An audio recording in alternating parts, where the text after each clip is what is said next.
നമുക്ക് ഏകദേശം 11 വർഷം മുമ്പ് 170 ജില്ലകൾ പോലീസിന് പ്രവേശിക്കാൻ പറ്റാത്ത ജില്ലകളായിരുന്നു. ഇന്ന് രാജ്യം മുഴുവൻ ഇപ്പം ലോകത്തിൽ GDP ഈ വർഷം GDP-യുടെ ആ ശതമാനം ഇന്ത്യ 17% കൊടുക്കുന്നത്. ഇന്ത്യക്ക് മുകളിൽ ചൈന മാത്രമേ ഉള്ളൂ. അമേരിക്ക പോലും ഇന്ത്യയുടെ താഴെയാണ്. 12 കോടിയോളം ടോയ്ലറ്റ്സ് ഉണ്ടാക്കി. അതോടുകൂടി മിക്കവാറും സംസ്ഥാനങ്ങളിലെ 25% സ്ത്രീകൾക്കെതിരെയുള്ള ലൈംഗിക ആക്രമണങ്ങൾ കുറഞ്ഞു. ആരെങ്കിലും ശ്രദ്ധിച്ചിട്ടുണ്ടോ? എന്തുകൊണ്ടാണ് ഒരു മുസ്ലിം സ്ഥാപനത്തിന് പോലും ഇന്ത്യയിൽ പ്രൊട്ടക്ഷൻ ആവശ്യമില്ലാതെ വരുന്നത്? ഒരു ക്രിസ്ത്യൻ സ്ഥാപനത്തിന് പോലും ഇന്ത്യയിൽ പോലീസ് പ്രൊട്ടക്ഷൻ ആവശ്യമില്ലാതെ വരുന്നത്? അതേസമയം ഹിന്ദുവിൻ്റെ പ്രധാന സ്ഥലങ്ങളായിട്ടുള്ള എല്ലാ സ്ഥലങ്ങൾക്കും പ്രൊട്ടക്ഷൻ വേണ്ടി വരുന്നത് എന്തുകൊണ്ടാണ്? ആ ഒരൊറ്റ ചോദ്യത്തിന് ഉത്തരം തന്നാൽ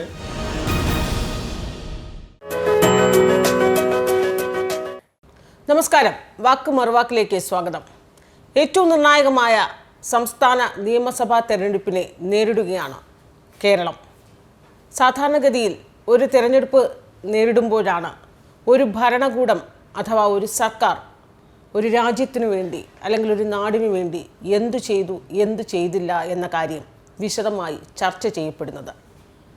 11 വർഷം കേന്ദ്രം ഭരിച്ച നരേന്ദ്രമോദി സർക്കാർ ഏറ്റവും നിർണായകമായ ഈ കാലയളവിൽ രാജ്യത്തിനു വേണ്ടി എന്തൊക്കെ ചെയ്തു, ഇത് വിശദമായി ചർച്ച ചെയ്യപ്പെടുന്ന ഒരു അവസരം കൂടിയാണ്. മുൻ DGP ശ്രീ TP സെൻകുമാർ ഏറ്റവും ഒടുവിലെഴുതിയൊരു പുസ്തകം വികസിത ഭാരതത്തിലേക്ക്, നരേന്ദ്രമോദി സർക്കാരിൻ്റെ നിർണായകമായ 11 വർഷങ്ങൾ അടയാളപ്പെടുത്തുന്ന ഒരു പുസ്തകം വലിയ രീതിയിൽ ഇപ്പോൾ ചർച്ച ചെയ്യപ്പെടുകയാണ്. ഇന്ന് വാക്കും മറുവാക്കിൽ നമ്മോടൊപ്പം അതിഥിയായി ചേരുന്നത് മുൻ DGP ശ്രീ TP സെൻകുമാർ. ഏറ്റവും നിർണായകമായൊരു തെരഞ്ഞെടുപ്പാണ് കേരളം നേരിടുന്നത്. വീറും വാശിയുമേറിയൊരു പോരാട്ടമൊക്കെ 3 മുന്നണികളും സംസ്ഥാനത്ത് നടത്തുന്നു.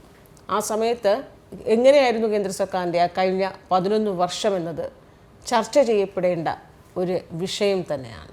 അങ്ങനെ ആ ഒരു പുസ്തകത്തിൽ ഒരു ആമുഖമായി ചോദിക്കുമ്പോൾ ഈ ഒരു 11 വർഷം രാജ്യത്തിന് കടന്നുപോയ നരേന്ദ്രമോദി സർക്കാരിൻ്റെ ഒരു ഭരണ നേട്ടങ്ങളെ ഒന്ന് ചുരുക്കത്തിൽ പറയുകയാണെങ്കിൽ അങ്ങ് എങ്ങനെയാണ് അടയാളപ്പെടുത്തുന്നത്? ഞാനിത് അടയാളപ്പെടുത്തുക ദാരിദ്ര്യ നിർമ്മാർജ്ജനത്തിൻ്റെ, സ്ത്രീ ശാക്തീകരണത്തിൻ്റെ, ജനസുരക്ഷയുടെ, രാജ്യസുരക്ഷയുടെ, സാങ്കേതിക മുന്നേറ്റത്തിൻ്റെ, സ്വയാശ്രയത്തിൻ്റെ, സുസ്ഥിര വികസനത്തിൻ്റെ, സ്വ അഭിമാനത്തിൻ്റെ 11 ആണ്ടുകളാണ്. അങ്ങനെയാണ് നമുക്ക് പറയാൻ പറ്റുക. നമ്മൾ ഈ 11 വർഷത്തെ കാര്യങ്ങൾ ഇത് ക്രോഡീകരിച്ച് എവിടെയും കിട്ടാനില്ല. ഞാനത് പലയിടത്തും നോക്കിയതാണ്, അങ്ങനെ കിട്ടുന്നില്ല. അങ്ങനെ ഞാൻ സ്വന്തമായിട്ട് അതിലേക്ക് ഇറങ്ങുകയും ഈ 11 വർഷത്തെ തയ്യാറാക്കുകയും ചെയ്തു. ഇപ്പോൾ 12 വർഷത്തെയും കൂടി തയ്യാറാക്കിക്കൊണ്ടിരിക്കുകയാണ്. അത് ഇംഗ്ലീഷിലാണ്. പക്ഷെ അതിലൊരു അഡീഷൻ കൂടി ഉണ്ടാകും. ഇതിലില്ലാത്തൊരു അഡീഷൻ അതിലുണ്ടാകും. അതെന്താണെന്ന് വെച്ചാൽ അത് എവിടെയെല്ലാം പോയാൽ ഇത് കിട്ടും എന്നുള്ളത്. അത് ഇതിൽ പലതിനും പറയുന്നില്ല. ഇപ്പോൾ മുദ്രാ ലോൺ എങ്ങനെയെല്ലാം നിങ്ങൾ അപ്രോച്ച് ചെയ്യണം, അതല്ലെങ്കിൽ മറ്റൊരു ഫെസിലിറ്റി നിങ്ങൾക്ക് എങ്ങനെ കിട്ടും, ഹൗസിങ്, അപ്പം അത് ആരെ എങ്ങനെ അപ്രോച്ച് ചെയ്താലാണ് നിങ്ങൾക്ക് കിട്ടുക എന്നുള്ള മുഴുവൻ കാര്യങ്ങളും കൂടി കൊടുത്തിട്ടാണ് അടുത്ത ബുക്ക് കൂടി വരുന്നത്. അപ്പോൾ അത് തീർത്തും ഇതിനേക്കാൾ കൂടുതൽ ഉപയോഗപ്രദമായിരിക്കും, പക്ഷേ ഇംഗ്ലീഷിലാണെന്ന് മാത്രം. ഇത് മലയാളത്തിൽ ചെയ്യാനുള്ള കാരണം പ്രധാനമായിട്ടും ജനങ്ങൾ അറിയേണ്ടത്, പ്രത്യേകിച്ചും കേരളത്തിലെ ജനങ്ങൾ അറിയേണ്ടത്, കേരളത്തിലെ വലിയൊരു വിഭാഗം മാധ്യമങ്ങൾ ഈ നരേന്ദ്രമോദിജിയുടെ നേതൃത്വത്തിൽ കഴിഞ്ഞ 11 വർഷമായിട്ട് നടന്ന കാര്യങ്ങൾ പലതും മറച്ചു വയ്ക്കുകയും വളരെ തെറ്റായ രീതിയിൽ അദാനി അംബാനി എന്ന് പറയുന്ന ആ വാചകം മാത്രം എപ്പോഴും പറയുകയും ചെയ്യുന്നുണ്ട്. അങ്ങനെയല്ല നടന്നിരിക്കുന്നത് എന്ന് കൃത്യമായിട്ട് കാണിച്ചു കൊടുക്കാനായിട്ട് ആണ് ഞാൻ ഈ പുസ്തകം തയ്യാറാക്കിയത്. ഇതെല്ലാം ഔദ്യോഗികമായിട്ട് കിട്ടിയ രേഖകളുടെയും പബ്ലിഷ്ഡായിട്ട് കിട്ടിയ രേഖകളുടെയും അടിസ്ഥാനത്തിൽ ചെയ്തിരിക്കുന്നതാണ്. അങ്ങനെ വരുന്ന സമയത്ത് നമുക്കറിയാം, ഇപ്പോൾ ദാരിദ്ര്യ നിർമ്മാർജ്ജനത്തിൻ്റെ കാര്യത്തിൽ നമ്മൾ എത്രമാത്രം മുന്നേറി എന്നുള്ളത്. അത് എനിക്കിത് പലതും ഞാൻ പറഞ്ഞില്ല, എൻ്റെ തലയിൽ ഇപ്പോൾ 2-3 ഫിഗേഴ്സൊക്കെ ഇരുന്ന് ഓടുകയാണ്. അപ്പോൾ അതുകൊണ്ട് ഞാൻ നോക്കിയൊന്ന് പറയാം. ഇപ്പോൾ ഇതിൽ അതുകൊണ്ട് ഞാനിതിൻ്റെ ആമുഖത്തിൻ്റെ അവസാനം ഞാനിങ്ങനെ എഴുതിയായിരുന്നു, ദേശീയ ബോധമുള്ള ജനസമൂഹം പുസ്തകത്തിലുള്ള കാര്യങ്ങൾ മറ്റ് ജനസമൂഹങ്ങളെ മുഴുവനും അറിയിക്കണം എന്ന അഭ്യർത്ഥനയാണ് എനിക്കുള്ളത്. ഈ അറിവുകൾ അവരിലുണ്ടാക്കുന്ന മാറ്റങ്ങൾ വളരെ വലുതായിരിക്കും. ഞാനിത് പ്രതീക്ഷിച്ചത് എല്ലാ വാർഡിലും ഒരേ ബുക്കെങ്കിലും എത്തിച്ചിട്ട് ആ വാർഡിൽ ജനങ്ങൾക്ക് ഇതൊന്ന് അറിയിച്ചു കൊടുക്കുകയാണെങ്കിൽ ആ ആളുകളിലുണ്ടാകുന്ന മാറ്റം വളരെ ഇതൊക്കെ അറിയുമ്പോൾ ഇതിങ്ങനെയാണോ നടന്നത്. കാരണം എന്നോട് വളരെ പ്രശസ്തിയായിട്ടുള്ള ഒരു സാമ്പത്തിക ശാസ്ത്രജ്ഞ എന്ന് പറയാവുന്ന അവർ, അപ്പോൾ ഞാൻ പറയുന്നില്ല, അപ്പോൾ അവരെന്നോട് പറഞ്ഞു, ഞാൻ ഈ ബുക്ക് അവരുടെ വീട്ടിൽ കൊണ്ടുപോയി അവർക്ക് കൊടുക്കുന്ന സമയം ഞാൻ പറഞ്ഞു, ഇപ്പോൾ ചില കാര്യങ്ങളുണ്ട്. ഇപ്പോൾ ടോയ്ലറ്റ്സ് ഉണ്ടാക്കി 12 കോടിയോളം ടോയ്ലറ്റ്സ് ഉണ്ടാക്കി. ആ ടോയ്ലറ്റ്സ് ഉണ്ടാക്കുമ്പോൾ നമ്മൾ ആ ഒരു ഫിഗർ അങ്ങ് പറഞ്ഞാൽ അതിൻ്റെ കാര്യം മാറിപ്പോയില്ല. ആ ടോയ്ലറ്റ്സ് ഉണ്ടാക്കുമ്പോൾ ഉണ്ടായ സംഗതികൾ എന്തൊക്കെയാണെന്ന് വെച്ചാൽ അതോടുകൂടി മിക്കവാറും സംസ്ഥാനങ്ങളിലെ 25% സ്ത്രീകൾക്കെതിരെയുള്ള ലൈംഗിക ആക്രമണങ്ങൾ കുറഞ്ഞു. ആരെങ്കിലും ശ്രദ്ധിച്ചിട്ടുണ്ടോ? പക്ഷെ അതൊരു പഠനത്തിൻ്റെ റിസൾട്ടാണത്. 25% ലൈംഗിക ആക്രമണം ഉണ്ടായിരുന്നത് അവർ വെളിക്കിറങ്ങാൻ പോകുന്ന സമയത്തായിരുന്നു. 2, അവരുടെ ആരോഗ്യസ്ഥിതി വളരെയധികം മെച്ചപ്പെട്ടു. കാരണം ഇപ്പോൾ പ്രത്യേകിച്ച് ഗർഭിണികളൊക്കെ ആയ സ്ത്രീകൾക്ക് എപ്പോഴും അവർക്ക് യൂറിനേഷൻ നടത്തണം, അങ്ങനെയുള്ള കാര്യങ്ങളൊക്കെ ഉണ്ട്. പണ്ട് അത് സാധ്യമല്ലായിരുന്നു. അവർക്ക് ഒന്നുകിൽ വെളിച്ചം വരുന്നതിന് മുമ്പ് അല്ലെങ്കിൽ വെളിച്ചം ഇരുട്ടായതിന് ശേഷം അങ്ങനെ പോകാൻ പറ്റുള്ളൂ. അതുപോലെ കുട്ടികൾക്കുണ്ടാകുന്ന അസുഖങ്ങൾ വളരെ കുറഞ്ഞു. അതുപോലെ അവരുടെ അഭിമാനം എത്രമാത്രം വർദ്ധിച്ചു, ഈ സ്ത്രീകളുടെയൊക്കെ അഭിമാനം എത്രമാത്രം വർദ്ധിച്ചു.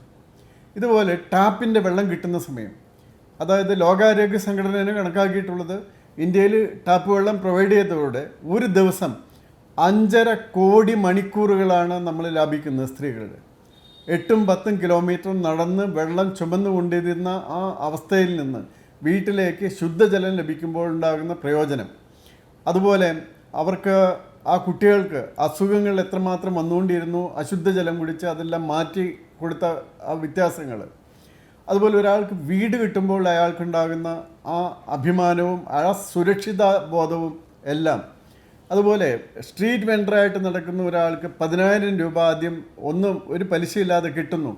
അത് കഴിഞ്ഞ് നന്നായിട്ട് പ്രവർത്തിച്ചാൽ അയാൾക്ക് വീണ്ടും 20,000, 50,000 വരെ അത് അങ്ങനെ പോകുന്നു. അപ്പോൾ അയാൾക്കുണ്ടാകുന്ന ബിസിനസ്, ഒരു ബിസിനസ്മാനായി, ഒരു സ്ട്രീറ്റ് വെണ്ടറെ ഒരു ബിസിനസ്മാനായിട്ട് വളർത്തിയെടുക്കുന്നു. അതുപോലെ മുദ്രാ യോജനകളുടെ കാര്യത്തിൽ ഉണ്ടാകുന്ന മാറ്റങ്ങൾ, ആളുകളിൽ കൊണ്ടുവരുന്ന മാറ്റങ്ങൾ, ജൻധൻ യോജന വഴി ഉണ്ടായിട്ടുള്ള മാറ്റങ്ങൾ, ഡയറക്റ്റ് ബെനിഫിറ്റ് ട്രാൻസ്ഫർ വഴി ഉണ്ടായിട്ടുള്ള മാറ്റങ്ങൾ, കൃഷിക്കാർക്ക് കൊടുത്ത കാര്യങ്ങൾ, അവർക്ക് കൊടുത്ത സബ്സിഡികൾ എന്ന് പറഞ്ഞാൽ നമ്മളിപ്പോൾ വളം, അതിനൊക്കെ ഭയങ്കര സബ്സിഡി കൊടുത്താണ് ഇന്ത്യയിൽ. ഇപ്പോൾ ഇന്ത്യയിൽ 200 രൂപയുള്ള വളത്തിന് അമേരിക്കയിലൊക്കെ 3,000 രൂപയും മറ്റ് രാജ്യങ്ങളിൽ അതിലും കൂടുതൽ രൂപയാണ് കൊടുക്കേണ്ടി വരുന്നത്. അപ്പോൾ അത്രയും സബ്സിഡിയാണ് നമ്മൾ അതിനൊക്കെ കൊടുക്കുന്നത്. അപ്പോൾ ഇങ്ങനെയുള്ള കാര്യങ്ങൾ പലതും മറച്ചു വെച്ചാണ് കേരളത്തിലെ പ്രധാനപ്പെട്ട മാധ്യമങ്ങൾ റിപ്പോർട്ട് ചെയ്യുന്നത്. അതുകൊണ്ട് ഇതൊക്കെ ഒരു ചർച്ചയാക്കണം, ഇത് ജനങ്ങളിൽ അറിയണം. ഇതുപോലുള്ളൊരു സർക്കാരായിരിക്കും കേരളത്തിലെ ഒരു NDA ഗവൺമെൻറ് വരികയാണെങ്കിൽ ഉണ്ടാകുക. അതിൻ്റെ പ്രയോജനം വളരെ ബൃഹത്തായിരിക്കുമെന്ന് പറയാനായിട്ടാണ്. മാത്രമല്ല, നമ്മുടെ വിദേശ നയം എന്തുകൊണ്ടാണ് അങ്ങനെ ആയിരിക്കുന്നത്, നമ്മുടെ പ്രതിരോധ രംഗം അത് എത്രമാത്രം മാറി, എത്ര ശക്തമായി. നമ്മുടെ റെയിൽവേസ്, ഇപ്പം നമ്മൾ റെയിൽവേ സ്റ്റേഷനിലൊന്ന് പോയി നോക്കൂ. ഇപ്പം ഞാനൊക്കെ ഒരു റെയിൽവേ സ്റ്റേഷനിൽ, കണ്ണൂർ സ്ഥിരമായിട്ട് റെയിൽവേ സഞ്ചരിക്കുന്ന ഒരാളാണ്. ഇപ്പോൾ ഒരു ദിവസം രാത്രി 1 മണിക്ക് 2 മണിക്കിടയ്ക്ക് ഞാൻ കണ്ണൂർ റെയിൽവേ സ്റ്റേഷനിൽ നിൽക്കുകയാണ്, ഓപ്പൺ 4ാമത്തെ പ്ലാറ്റ്ഫോമിൽ. എൻ്റെ കൂടെ അവിടുത്തെ ഗവൺമെൻറ് റെയിൽവേ പോലീസിൽ 2 പേരും ഉണ്ടായിരുന്നു. വെറുതെ ഞങ്ങൾ സംസാരിച്ചേക്കാണ്. ഒരു കൊതുക് പോലും എന്നെ അറ്റാക്ക് ചെയ്തില്ല, ഒരു ബാഡ് സ്മെല്ലും ഇല്ല. നമുക്കറിയാം ഇന്ന് നമ്മുടെ ട്രാക്കുകളിലൊക്കെ അത്ര ശുദ്ധീകരിച്ചാണ് ട്രെയിൻ ഓടുന്നത്. അതുപോലെ സ്റ്റേഷനുകളിൽ ഉണ്ടാകുന്ന വ്യത്യാസങ്ങൾ, എല്ലാ ചെറിയ സ്റ്റേഷൻ പോലും എടുത്തു നോക്കി, എന്തുമാത്രം നല്ല മാറ്റങ്ങളാണ് അവിടെ വന്നിരിക്കുന്നത്. ഇതുപോലെ റോഡുകളിൽ ഉണ്ടാകുന്ന മാറ്റങ്ങൾ, ഇതുപോലെ പോർട്ടുകളിൽ ഉണ്ടാകുന്ന മാറ്റങ്ങൾ, എയർപോർട്ടുകൾ എത്ര അധികം കൂടുതൽ വന്നു. ഇപ്പോൾ ഞാനിത് എഴുതിയപ്പോൾ 150 ആയിരുന്നു, ഇപ്പോൾ 167 ഇനി 100 ഇടാനും കൂടി വരുന്നുണ്ട്. അപ്പോൾ അതുകൂടി അടുത്ത ബുക്കിൽ അതെല്ലാം കവർ ചെയ്യും. അപ്പോൾ ഇങ്ങനെ നമ്മുടെ അടിസ്ഥാനപരമായിട്ടുണ്ടായിരിക്കുന്ന മാറ്റങ്ങൾ, നമ്മൾ ഊർജ്ജ മേഖലയിൽ ഇലക്ട്രിസിറ്റിയുടെ കാര്യത്തിലുണ്ടായിരിക്കുന്ന മാറ്റങ്ങൾ, ഇപ്പോൾ ഇവിടെ പവർ കട്ടില്ല കേരളത്തിൽ നിന്ന് പറഞ്ഞ് ക്രെഡിറ്റ് എടുക്കുന്നുണ്ട്. അതിൻ്റെ പ്രധാന കാരണം എന്താ? കേന്ദ്ര ഗവൺമെൻറ് ആവിഷ്കരിച്ച പദ്ധതികൾ മുഖേന ഇന്ത്യയിൽ മുഴുവനും എല്ലാ ഗ്രാമങ്ങളും വൈദ്യുതീകരിക്കപ്പെട്ടു എന്ന് മാത്രമല്ല, നമ്മൾക്ക് ഒരു മേഖലയിലും പവർ കട്ടില്ല, ഒരു സംസ്ഥാനത്തില്ല. നാഷണൽ പവർ ഗ്രിഡ് വഴി പവർ കൊടുക്കുകയാണ്. സംസ്ഥാനം ചോദിച്ചാൽ പവർ കൊടുക്കാൻ പവർ ഉണ്ട്.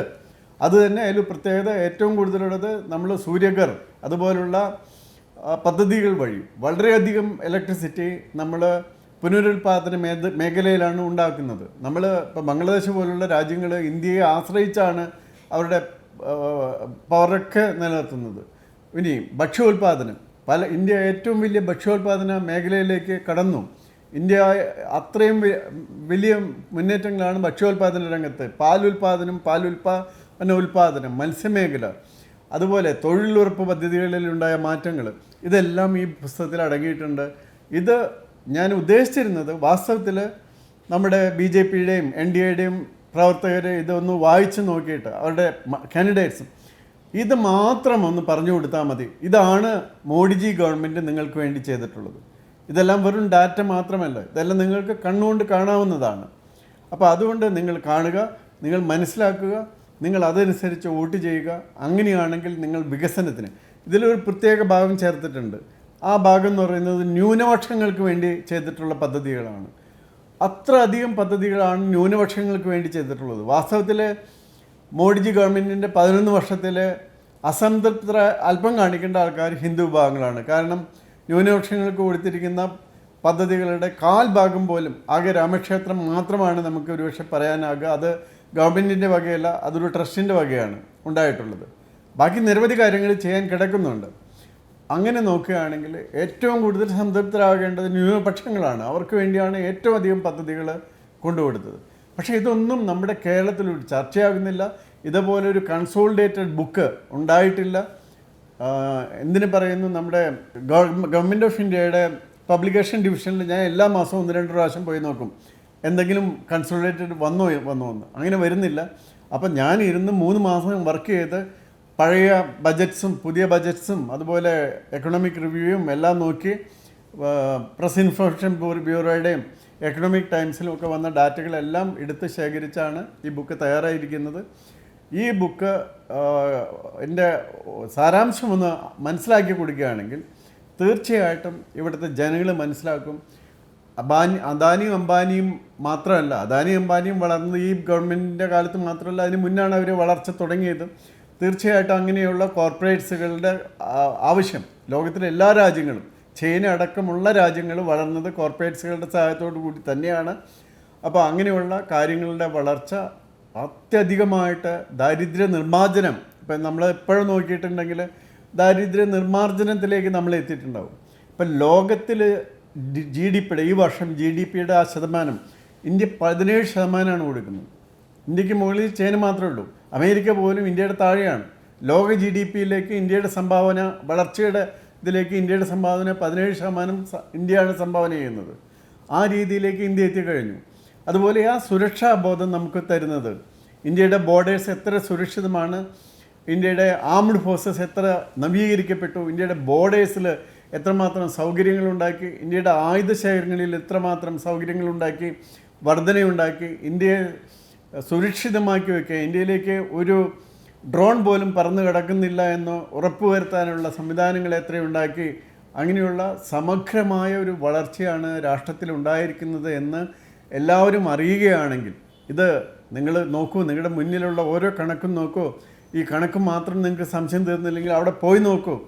അങ്ങനെ ചെയ്യുകയാണെങ്കിൽ ഏറ്റവും, ഇപ്പോൾ നമ്മൾ നവാമി ഗംഗ ഒന്ന് എടുത്തു നോക്കുക. 66 കോടി ജനങ്ങളാണ് ഗംഗയിൽ വന്ന് നമ്മുടെ ഇതിന് മുങ്ങിപ്പോയത്, കുംഭമേളയ്ക്ക് വന്ന്. അവർക്കൊക്കെ എന്തെങ്കിലും, അവർക്ക് അത്രയും പേർക്ക് മുങ്ങാൻ പറ്റിയ ഒരു ശുദ്ധ ജലസ്രോതസ്സായിട്ട് ഗംഗ മാറി.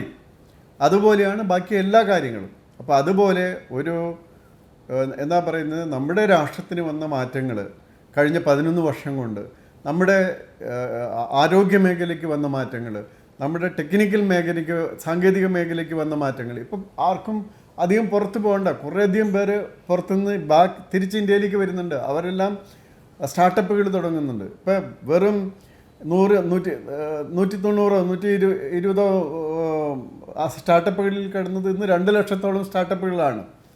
അതുപോലെ 100 ബില്യൺ, $1 ബില്യൺ വളരെയധികം സ്റ്റാർട്ടപ്പുകൾ ഇന്ത്യയിൽ ആയിക്കഴിഞ്ഞു. അപ്പോൾ ഇങ്ങനെയുള്ള മാറ്റങ്ങൾ ജനങ്ങളെ അറിയിക്കാൻ വേണ്ടിയാണ് ഞാൻ ഈ പുസ്തകം തയ്യാറാക്കിയത്. ഇത് ഞാൻ പ്രതീക്ഷ രീതിയിൽ പോയോ എന്ന് ചോദിച്ചാൽ എനിക്ക് നിരാശയാണ് ഇതിൽ പറയാനുള്ളത്. തീർച്ചയായിട്ടും അത് പോയിട്ടില്ല. ഇതിൻ്റെ എല്ലാം PDF ഞാൻ മിക്കവാറും നേതാക്കന്മാർക്ക് അയച്ചു കൊടുത്തിട്ടുണ്ട്. അവരത് കണ്ടോ എന്ന് ചോദിച്ചാൽ എനിക്ക് എല്ലാവരുടെ അടുത്തും നോക്കാനായിട്ട് പറ്റില്ല. പക്ഷേ എന്നാലും ഏകദേശം ഒരു 400 ബുക്കെങ്കിലും ഇത് പലയിടത്ത് പോയിട്ടുണ്ട്. പിന്നെ എനിക്ക് ചിലർക്കുള്ളൊരു പ്രശ്നം എന്ന് വെച്ചാൽ ബുക്ക് വാങ്ങിക്കുന്നത് ഷെൽഫിൽ വയ്ക്കാനാണ്. അങ്ങനെയുള്ളവരെ ഇത് കിട്ടിയിട്ട് കാര്യമില്ല. പിന്നെ ഇതിൽ കഥ വായിക്കുന്ന പോലെ വായിക്കാൻ പറ്റില്ല. ഇത് കുറച്ചുകൂടി ബുദ്ധിമുട്ടാണ്. ഞാൻ എക്കണോമെട്രിക്സും മാത്തമാറ്റിക്കൽ എക്കണോമിക്സ് എടുത്തിട്ട് പോലും നമുക്കിത് കുറച്ച് കഴിയുമ്പോൾ ഒരു മടുപ്പ് വരും. കാരണം അത്രയധികം സ്ഥിതിവിവര കണക്കുകളാണ് ഇതിൽ വന്നുകൊണ്ടിരിക്കുന്നത്. ഒരു കഥ വായിക്കുന്ന പോലെ വായിക്കാൻ പറ്റില്ല.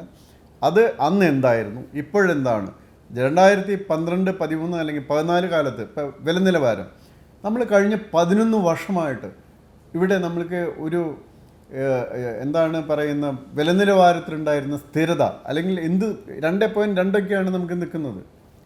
വില നിലവാരം അത്ര നിയന്ത്രിച്ച് നിർത്തിയിരിക്കുകയാണ്. അപ്പോൾ അതേ ഒരു സ്ഥിരതയൊക്കെ എങ്ങനെയാണ് നമ്മുടെ രാജ്യത്തെ ജനങ്ങളെ സഹായിച്ചിരിക്കുന്നത്? മറ്റേത് 12, 13, 14% വില നിലവാരം പോയിക്കൊണ്ടിരുന്നത്. ഇപ്പോൾ പെട്രോളിയത്തിൻ്റെ കാര്യത്തിൽ പോലും വില നിലവാരം സ്ഥിരമായിരുന്നു. അതിൽ നിന്ന് കുറച്ച് ഫണ്ട് ഗവൺമെൻറ് ഉപയോഗിച്ചിട്ടുണ്ട്. പക്ഷേ ഓയിൽ ബോണ്ട്സ് എന്ന് പറയുന്ന അത് 1.5 1.5 ലക്ഷം കോടി രൂപയുടെ ഓയിൽ ബോണ്ട്സ് ഇറക്കിയിരുന്നത് അത് 3 ലക്ഷം കോടി രൂപയായിരുന്നു. അതെല്ലാം കൊടുത്തു തീർത്തത് ഈ ഗവൺമെൻറ്റാണ്. അപ്പോൾ അങ്ങനെ എല്ലാ മേഖലകളിലും, സ്വന്തമായിട്ടുള്ള നിർമ്മാണ മേഖലകളിലെല്ലാം വന്നിരിക്കുന്ന മാറ്റങ്ങൾ. ഇപ്പോൾ ആയുധം നമ്മൾ സാമാന്യം നന്നായിട്ട് ഇറക്കുമതി ചെയ്യുമായിരുന്നു. ഇപ്പം സാമാന്യം നന്നായിട്ട് നമ്മൾ കയറ്റുമതി ചെയ്യുന്നു. ഇന്ത്യൻ ആയുധങ്ങൾക്ക് വളരെ വലിയ ഡിമാൻഡുണ്ട് പുറത്ത്.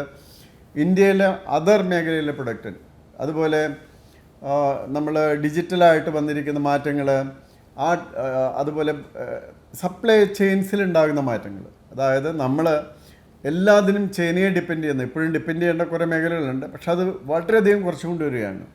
അപ്പോൾ അതിനു വേണ്ടിയുള്ള ശ്രമങ്ങൾ, കാരണം നമ്മൾക്ക് തന്നെ സ്വന്തമായിട്ട് ഇത്തരം കാര്യങ്ങൾ, അതിൻ്റെ അസംസ്കൃത വസ്തു ഒന്നുകിൽ ഇന്ത്യയിൽ ഇല്ലെങ്കിൽ അതിന് സേഫായിട്ട് ഇമ്പോർട്ട് ചെയ്യാമെന്നും സ്റ്റോർ ചെയ്യാവുന്ന ഒരു സംവിധാനം ഉണ്ടാക്കുക. അതല്ലെങ്കിൽ ഇന്ത്യയിൽ തന്നെ അത് കണ്ടെത്തുക. കുറേ മേഖലകളിൽ ഇപ്പോൾ നമ്മുടെ ബാറ്ററികൾ, EV ബാറ്ററികൾ ഉണ്ടാക്കുന്നതിനുള്ള സംവിധാനങ്ങൾ. ഇപ്പോൾ നമ്മുടെ ഫോൺ തന്നെ എടുത്ത് നോക്കി, മൊബൈൽ ഫോൺ ലോകത്തിലെ 2ാമത്തെ ഏറ്റവും വലിയ ഉൽപ്പാദകരാണ് നമ്മളിപ്പോൾ. നമ്മളെ ഏറ്റവും വലിയൊരു കയറ്റുമതിക്കാരാണ് ഈ ഫോണിൻ്റെ കാര്യത്തിലൊക്കെ. ആ മാറ്റങ്ങൾ വളരെ വലുതാണ്. ആ മാറ്റങ്ങൾ കേരളത്തിലെ വലിയൊരു ഭാഗം മാധ്യമങ്ങൾ കരുതി കൂട്ടി അടച്ചു പിടിച്ചു വെച്ചിരിക്കുകയാണ്. എന്നിട്ട് ഉണ്ടാകുന്ന ചെറിയ ചെറിയ സംഭവങ്ങളെ പർവ്വതീകരിച്ച് അതാണ് ഇപ്പോൾ FCRA എന്ന് പറയുന്ന ഇപ്പോൾ നടക്കുന്ന കാര്യം. FCRA എല്ലാവർക്കും ഒരുപോലെ ബാധകമാണ്. ഇന്ത്യയിലെ 90% FCRAകളും നോൺ ക്രിസ്ത്യനാണ്. പിന്നെ ക്രിസ്ത്യന് മാത്രം എന്താണ് പ്രത്യേകത വരുന്നത്? ഒന്നും വരുന്നില്ല. തെറ്റായിട്ടൊരു കാര്യം ചെയ്യാൻ പറ്റില്ല. ഇപ്പോൾ വന്നതിന് ശേഷം 50% അത് എന്ത് വേണമെങ്കിലും ചെയ്യാമായിരുന്നു. അഡ്മിനിസ്ട്രേറ്റീവ് കോസ്റ്റ് എന്ന നിലയിൽ എന്നുള്ളത് 20% കുറച്ചു. അത് നേരത്തെ ചെയ്തതാണ്. അതുകൂടാതെ അതിൻ്റെ കണക്കുകൾ കൊടുക്കണം. നിങ്ങൾ എന്തിനു വേണ്ടിയാണ് ഈ പൈസ വിദേശത്ത് നിന്ന് എടുത്തത്?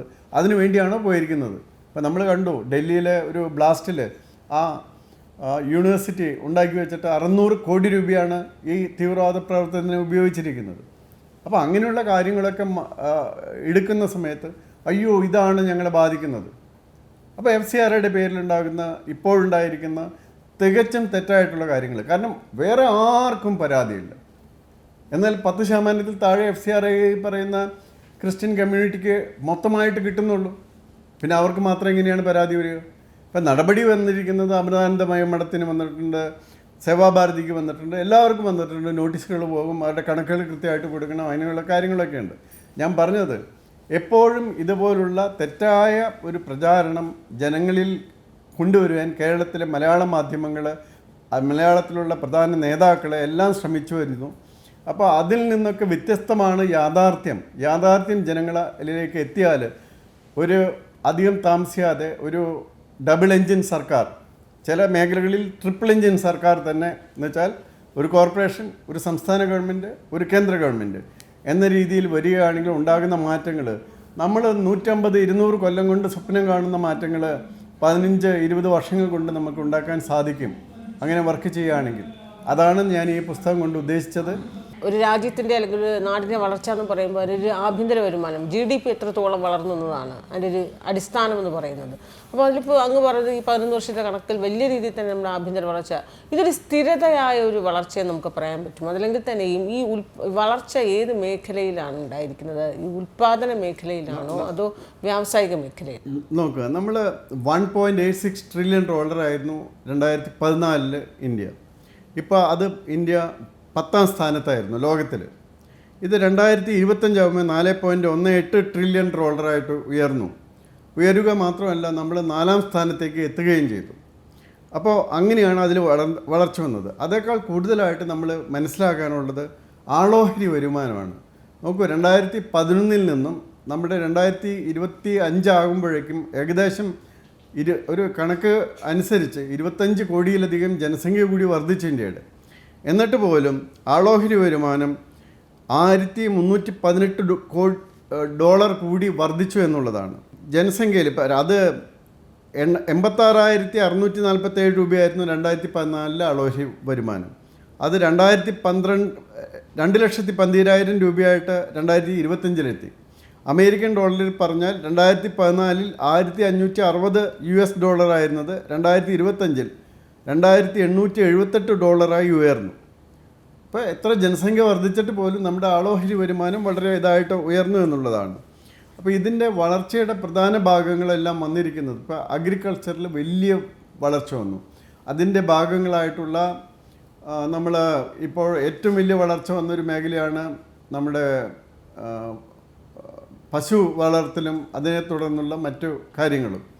അപ്പോൾ അതിൻ്റെ പാൽ ഉൽപ്പാദനം, അതിൽ നിന്നുള്ള മറ്റു വിപണികൾ, അതുപോലെ നമ്മുടെ മത്സ്യമേഖല, അതിനുണ്ടായ വളർച്ച, അതിന് കൊടുത്തിരിക്കുന്ന സഹായങ്ങൾ, അതുപോലെയുള്ള കാര്യങ്ങൾ, അതുപോലെ ഇലക്ട്രിസിറ്റിയിൽ ഉണ്ടാക്കിയിരിക്കുന്ന വളർച്ച, റെയിൽവേയിലുണ്ടായിരിക്കുന്ന വളർച്ച, റെയിൽവേയിലുണ്ടായിരിക്കുന്ന സേഫ്റ്റി റെക്കോർഡ്, അതുപോലെ എന്താ പറയുന്നത് അടിസ്ഥാന സൗകര്യ വികസനത്തിലൂടെ ഉണ്ടായിരിക്കുന്ന വളർച്ച.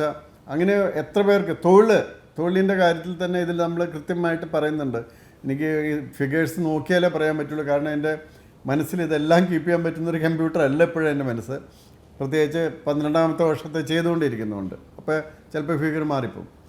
അപ്പോൾ നമ്മൾ അതുപോലെ സാങ്കേതിക രംഗത്തുണ്ടായിരിക്കുന്ന വളർച്ച, അതുപോലെ നമ്മൾ എന്താണ് പറയുന്നത് ബാങ്കിങ് മേഖലയിലുണ്ടായിരിക്കുന്ന വളർച്ച, അതുപോലെ നമ്മുടെ നിഫ്റ്റിയിൽ സെൻസെക്സിലുണ്ടായിരിക്കുന്ന വളർച്ച. എത്ര പേര് കൂടുതലായിട്ട് ഇപ്പോൾ ഏകദേശം 20 കോടി ആൾക്കാരാണ് സെൻസെക്സിലൊക്കെ ഇത് എടുക്കുന്നത്. ഡിമാറ്റ് അക്കൗണ്ട് എടുത്തിരിക്കുന്നവർ എത്രയുണ്ട്? അതുപോലെ ഇൻകം ടാക്സ് കൊടുക്കുന്നവരുടെ അവരുടെ ആ ലിസ്റ്റ് തന്നെ ഏകദേശം എനിക്ക് തോന്നുന്നു 11 കോടിയോളമായി വർദ്ധിച്ചിട്ടുണ്ട്. ഇൻകം ടാക്സ് കൊടുക്കുന്ന അവരുടെ ലിസ്റ്റ് അവർ അടയ്ക്കേണ്ട അത്ര ആൾക്കാരുടെ വർധനയുണ്ടായിട്ടുണ്ട്. അതുപോലെ ലാഖ്പതി ദീദീസ് എന്ന് പറഞ്ഞ് ലക്ഷം രൂപ വരുമാനം ഉണ്ടാക്കുന്ന സ്ത്രീജനങ്ങളെ ഉദ്ദേശിച്ചിട്ടുള്ള പരിപാടികൾ. ഇതെല്ലാം ഈ മേഖലകളെല്ലാം. പിന്നെ ഉള്ളത് സേവന മേഖല.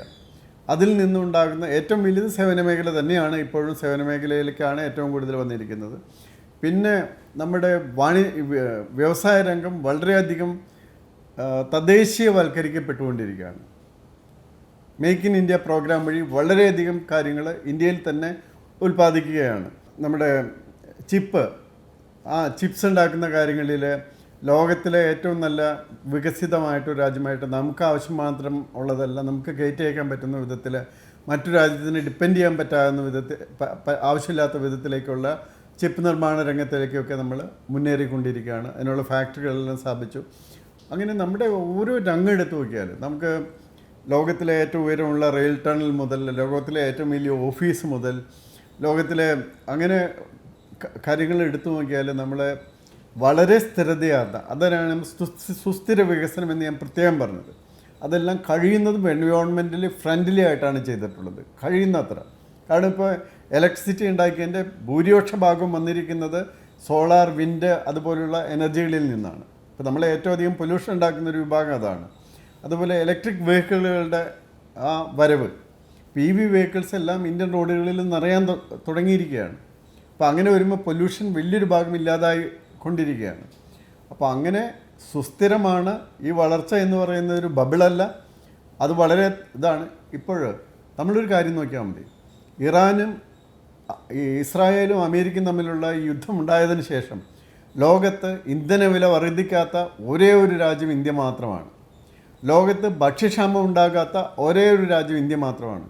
ലോകത്ത് ഇത്രയും സമാധാനത്തോടെ ജീവിക്കാൻ പറ്റുന്ന ഒരേ ഒരു രാജ്യം ഭാരതം മാത്രമാണ്. അപ്പോൾ നമ്മൾ മനസ്സിലാക്കണം, ബാക്കി എല്ലാ രാഷ്ട്രങ്ങളിലും, നമ്മുടെ തൊട്ട് അയൽ രാഷ്ട്രങ്ങളിലൊക്കെ എന്തുമാത്രം ദുരിതങ്ങളാണ് ഇറാൻ, ഇസ്രായേൽ, അമേരിക്ക യുദ്ധം വരുത്തി വെച്ചിട്ടുള്ളത്. അതൊന്നും അറിയാതെ നമ്മളിപ്പോഴും വളരെ കൂളായിട്ട് എന്നും ജീവിച്ചിരുന്ന പോലെ, അതിൽ യാതൊരു വ്യത്യാസമില്ലാത്ത പോലെ വളരെ സുരക്ഷിതരായിട്ട് ജീവിക്കുന്നുണ്ടെങ്കിൽ അത് ഈ 11 വർഷത്തെ ഭരണത്തിൻ്റെ അതിൻ്റെ ഒരു കോൺട്രിബ്യൂഷനാണ്. അപ്പോൾ അതാണ് നമ്മൾ മനസ്സിലാക്കേണ്ടത്. എന്തുകൊണ്ട് നമ്മൾക്കിപ്പോൾ പാകിസ്ഥാനിലൊക്കെ എത്ര 460 രൂപയാണ് ഒരു ലിറ്റർ പെട്രോളിന്. ഈ പറയുന്ന അമേരിക്കയിൽ പോലും പെട്രോളിന് 25% വില വർദ്ധിച്ചു. ചൈനയിൽ വില വർദ്ധിച്ചു. ഇവിടെ നമ്മുടെ അയൽ രാജ്യങ്ങളായിട്ടുള്ള ബംഗ്ലാദേശ്, അതുപോലെ ശ്രീലങ്ക, അവിടെ എല്ലാം വില വർദ്ധിച്ചു. വലിയ യൂറോപ്പിലെല്ലാം വളരെയധികം വില വർദ്ധിച്ചു. ഭാരതത്തിൽ മാത്രം ഇത് വർദ്ധിച്ചിട്ടില്ല. ആ വർദ്ധിക്കാത്തതിൻ്റെ പ്രധാന കാരണം ഇന്ത്യയുടെ വിദേശ നയത്തിൻ്റെ വിജയം കൂടിയാണ്. ഇന്ത്യക്ക് ഇറാനുമായും ഫ്രണ്ട്ഷിപ്പുണ്ട്, ഇസ്രായേലുമായും ഫ്രണ്ട്ഷിപ്പുണ്ട്, അമേരിക്കയുമായും ഫ്രണ്ട്ഷിപ്പുണ്ട്, റഷ്യയുമായിട്ടും ഫ്രണ്ട്ഷിപ്പുണ്ട്. അപ്പോൾ ഇന്ത്യ അതേസമയം എല്ലാവരോടും നമ്മൾ തുല്യത പാലിച്ചുള്ള ഫ്രണ്ട്ഷിപ്പാണ്. നമ്മുടെ രാഷ്ട്രത്തിൻ്റെ ആവശ്യത്തിന് അനുസരിച്ചുള്ള ഫ്രണ്ട്ഷിപ്പാണ്.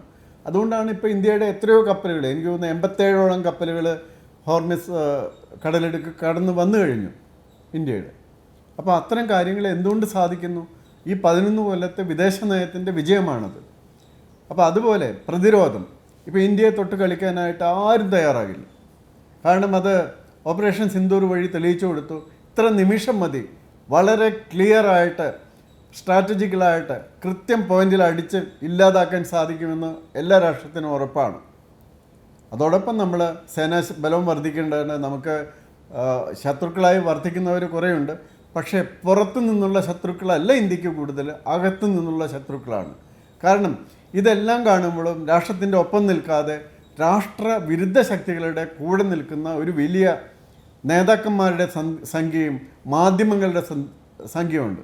ഇപ്പോൾ FCRA ഒക്കെ അവരെ ബാധിക്കും. FCRA നിയമങ്ങൾ അവരെ ബാധിക്കും. ഇപ്പോൾ സോറോസിൽ നിന്നും അങ്ങനെയുള്ള സ്ഥലങ്ങളിൽ നിന്നൊക്കെ പണം കിട്ടുന്നവർ കൃത്യമായിട്ട് പറയേണ്ടി വരും ഇതെവിടെ പോയി എന്നുള്ളത്. അവിടെ നിന്ന് കിട്ടുന്ന നിരവധി ഡോളറുകൾ കൊണ്ടുവന്ന് ഇന്ത്യയിൽ LWയുടെ കാര്യം എടുത്തു നോക്കുക. നമുക്ക് ഏകദേശം 11 വർഷം മുമ്പ് 170 ജില്ലകൾ പോലീസിന് പ്രവേശിക്കാൻ പറ്റാത്ത ജില്ലകളായിരുന്നു. ഇന്ന് രാജ്യം മുഴുവൻ രാജ്യത്തിൻ്റെ ഏകദേശം പകുതി പോലീസിന് പ്രവേശിക്കാൻ പറ്റാത്ത ജില്ലകളായിരുന്നു. ഇന്നത് ഒറ്റ ജില്ലയില്ല. എല്ലാ ജില്ലകളിലും സാമാന്യേന നല്ല വികസനം വന്നു. അവിടെ ആൾക്കാർക്ക് LW എന്ന് പറയുന്നൊരു പ്രവർത്തനം ആൾമോസ്റ്റ് ഇല്ലാതായി. ഈ 170 ജില്ലകളെന്ന് പറയുന്നത് എങ്ങനെയാണ് തരംതിരിക്കുകയാണെങ്കിൽ അത് നോർത്ത് ഇന്ത്യ ആണോ സൗത്ത് ആണോ? സെൻട്രൽ ഇന്ത്യ ആണ് ഏറ്റവും കൂടുതൽ. സെൻട്രൽ ഇന്ത്യ, ബസ്തർ, അതായത് ഛത്തീസ്ഗഡ്, അതുപോലെ നാഗ്പൂരിൻ്റെ കിഴക്കൻ ഭാഗങ്ങൾ, അതുപോലെ ആന്ധ്രാപ്രദേശിൻ്റെ കുറേ ഭാഗങ്ങൾ, അതുപോലെ ഒറീസയുടെ കുറേ ഭാഗങ്ങൾ, അതുപോലെ ഈവൻ കേരളത്തിൻ്റെ കുറച്ച് ഭാഗങ്ങളുണ്ട്. അതായത് കേരളത്തിൻ്റെ ഒരു വയനാട്, അതുപോലെ തമിഴ്നാടിൻ്റെ അതിനോടനുബന്ധിച്ച ഏരിയ, കർണാടകത്തിൻ്റെ അതിനോടനുബന്ധിച്ച ഏരിയ, ട്രൈ സെക്ഷൻ എന്ന് പറയും. അങ്ങനെയുള്ള സ്ഥലങ്ങളിലെല്ലാം ഉണ്ടായിരുന്നു. അപ്പോൾ അതെല്ലാം തീർന്നു. ശരിക്കും നക്സൽ ഏരിയ ആണ്. ഇതെല്ലാം നക്സൽ ഏരിയ ആയിരുന്നു. ഇപ്പോൾ നക്സൽ ഏരിയയിൽ നിന്ന് മുക്തമായതല്ല. ഇപ്പോൾ കേരളത്തിലുണ്ടായിരുന്ന കുറച്ച് പേര് മരിച്ചുപോയി, കുറച്ച് പേര് ഇല്ലാതായി. ഇപ്പോൾ അവിടെ ആക്ടിവിറ്റി ഇല്ല. അതുപോലെ കുറേയധികം പേര്, ഞാനിതിൽ കണക്ക് കൊടുത്തിട്ടുണ്ട് എത്ര പേരാണ് ഇതിൻ്റെ പേരിൽ മരിച്ചത്, എത്ര ആൾക്കാരാണ് ഓരോ പീരീഡിലും മരിച്ചത് എന്നുള്ളതൊക്കെ. അപ്പോൾ അതൊക്കെ നോക്കുമ്പോൾ നമുക്കറിയാം ഇപ്പോൾ വളരെ വികസനം എത്തിച്ചേർന്ന ഗ്രാമങ്ങളും കാട്ടുപ്രദേശങ്ങളും ഒക്കെയായി മാറി. അവിടെയെല്ലാം അവർക്ക് ആവശ്യമായിട്ടുള്ള വെള്ളം, അവർക്ക് ആവശ്യമായിട്ടുള്ള റോഡുകൾ, ആസ്പത്രികൾ, വിദ്യാഭ്യാസ സ്ഥാപനങ്ങൾ, ആസ്പത്രികൾ ഇതെല്ലാം എത്തി. അവിടെ എല്ലാ മേഖലകളിലും, എല്ലാ ട്രൈബൽ മേഖലകളിലും, എല്ലാ ഗ്രാമങ്ങളിലും ഇത് എത്തി എന്നുള്ളതാണ്. ഇപ്പോൾ ഇന്ത്യയിൽ ഇലക്ട്രിസിറ്റി ഇല്ലാത്ത ഒരു ഗ്രാമം പോലും ഇല്ല. ഇനി ശുദ്ധജലം എത്താനുള്ള കുറച്ച് സ്ഥലങ്ങളിൽ മാത്രമേ ഉള്ളൂ. ജൽജീവൻ മിഷൻ, അപ്പോൾ അതിന് ചില വ്യത്യാസങ്ങളുണ്ട്. അതുപോലെ ആരോഗ്യ സുരക്ഷയുടെ കാര്യത്തിൽ അതാണ് ഏറ്റവും പ്രധാനപ്പെട്ട ഒരു വിഷയം. കാരണം എപ്പോഴും ഈ ആരോഗ്യ രംഗത്തെ ചൂണ്ടിക്കാട്ടിയാണ് എപ്പോഴും വിമർശനങ്ങൾ ഉന്നയിക്കുന്നത്. അല്ല, അത് 5 ലക്ഷം രൂപയുടെ ആ പ്രധാനമന്ത്രിയുടെ സ്കീം ആയുഷ്മാൻ ഭാരത്, അത് കേരളത്തിൽ അതിൽ ഒരെണ്ണം 70 വയസ്സ് കഴിഞ്ഞവർക്കുള്ളത് നടപ്പാക്കിയിട്ടില്ല. കേരളത്തിൽ അത് സ്റ്റേറ്റ് ഗവൺമെൻറ് ഒരു ഇത് കൂടിയുണ്ട്. അതുകൂടി വന്ന് ഫുള്ളായിട്ട് നടപ്പാക്കിയാൽ ഈ വയസ്സായ 70 വയസ്സ് കഴിഞ്ഞിട്ടൊക്കെ ആയിരിക്കും കൂടുതൽ പേർക്കും കൂടുതൽ അസുഖങ്ങളുണ്ടാകും. 5 ലക്ഷം രൂപ വരെ ഒന്നും അറിയേണ്ട ആവശ്യമില്ല. ക്യാഷ്ലെസ് ട്രീറ്റ്മെൻറ്റാണ്.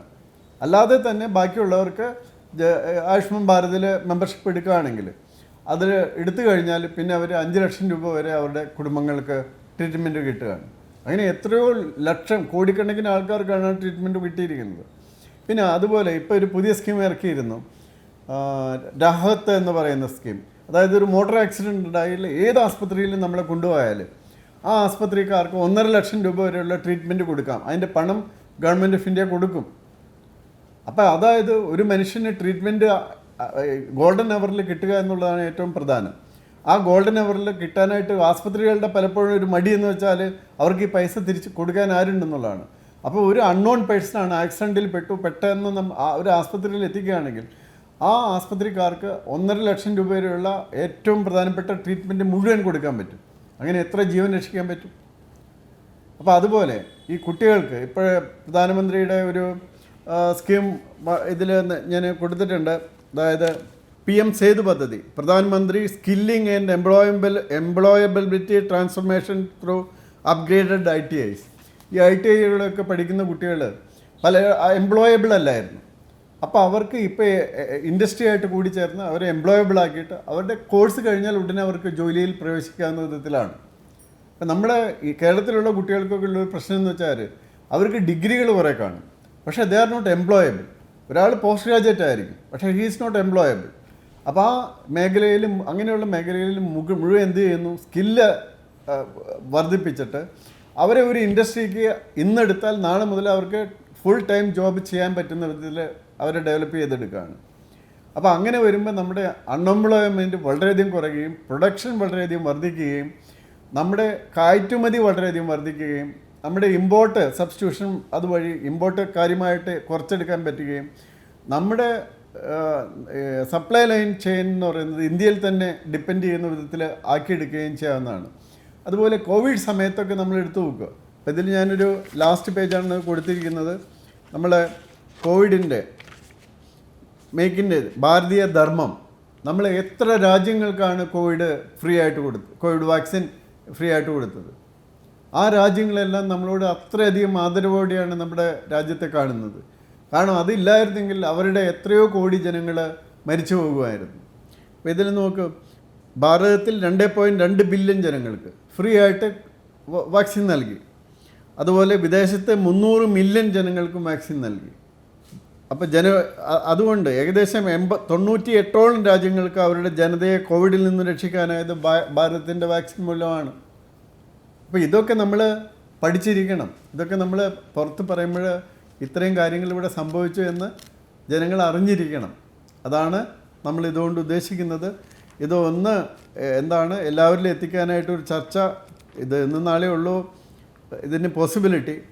അത് കഴിഞ്ഞാൽ അതുപോലെ വന്ന മാറ്റങ്ങൾ, ഇപ്പോൾ ആദായ നികുതിയിൽ വന്ന മാറ്റങ്ങൾ, വളരെ സിംപ്ലിഫൈഡ് ആയിട്ടുള്ള കുറേ അധികം കാര്യങ്ങൾ, നമ്മൾ എന്താണ് നോട്ട് നിരോധനം ചിലപ്പോൾ ചിലർ പറയാറുണ്ട്.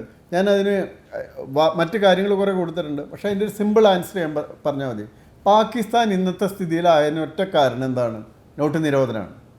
കാരണം അവിടെ ഇന്ത്യയുടെ ഫോർജ്ഡ് കറൻസി അടിച്ച് ഇവിടേക്ക് കൊണ്ടുവന്ന് അതുപയോഗിച്ച് ഇന്ത്യയിൽ വലിയ തീവ്രവാദ പ്രവർത്തനവും വലിയ കള്ളക്കച്ചവടമൊക്കെ നടത്തുന്നത് അന്നത്തോടുകൂടി നിർത്തി.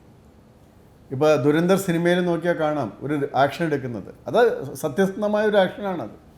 അത്രയും കൂടി കറൻസി ഇന്ത്യയിലേക്ക് എത്തിക്കാൻ തയ്യാറാക്കി ഇരിക്കുന്ന സമയത്താണ് ആ നോട്ട് നിരോധനം വരുന്നത്. അപ്പോൾ അതിലുണ്ടാകുന്ന വ്യത്യാസം വളരെ വലുതാണ്. നമുക്ക് സ്ഥലത്തിൻ്റെ വിലകൾ നോക്കിയാൽ അറിയാൻ പറ്റും. ഇപ്പോൾ പഴയ പോലെ കള്ളക്കച്ചവടമൊന്നും സ്ഥലത്ത് നടത്താൻ പറ്റുന്നില്ല. അങ്ങനെയുള്ളവർക്ക് വിഷമമുണ്ട്. അതുകൊണ്ട് സെൻട്രൽ ഗവൺമെൻറ്റിനെതിരെ പറയുന്നുണ്ട്. അല്ലാത്തവർക്ക് യാതൊരു ബുദ്ധിമുട്ടുമില്ല. അപ്പോൾ ഇതേപോലെ നമ്മൾ GST കൊണ്ടുവന്നു. അതിനുശേഷം GSTയിലുണ്ടായിരുന്ന വർധനവ് എത്രയാണ്? ഇപ്പോൾ കേരളം പോലുള്ള സംസ്ഥാനങ്ങൾ കടമെടുത്ത് മാത്രം പോകുന്നു. ഇവിടെ ഒരു ഇൻഡസ്ട്രി പുതിയതായിട്ടുണ്ടായിട്ടില്ല.